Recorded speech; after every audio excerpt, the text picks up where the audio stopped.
அதே காத்து வாசம் வேற, அதே மண்ணு வண்ணம் வேற, அதே மக்க வாழ்க்கை வேற, ஒன்னும் மட்டும் மாறவில்லை.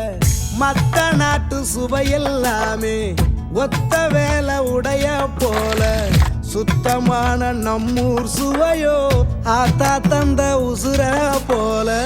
ஊட்டி பாசம் கொட்டி சமைச்சது திண்டுக்கல்லு தலப்பா கட்டி, நீ யூத்தி நேசம் கொட்டி இழுக்குது திண்டுக்கல்லு தலப்பா கட்டி.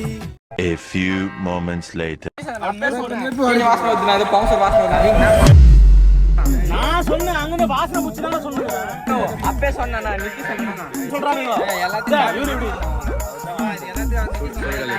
ஆமா சும்மா என்ன போட்டு விடாத. இவர்தான், இவருக்கு இதான் வேலை. நான் வந்து சொன்னா விட்டா எல்லாம் ஏஞ்சி விடாதீங்க. பஞ்சாயத்து நடக்கட்டும். ஊட்டி பாசம் கொட்டி சமைச்சது திண்டுக்கல்லு தலப்பா கட்டி, நீ யூத்தி நேசம் கொட்டி படைச்சது திண்டுக்கல்லு தலப்பா கட்டி. உண்மையாவே லூசு பண்றதான் போல.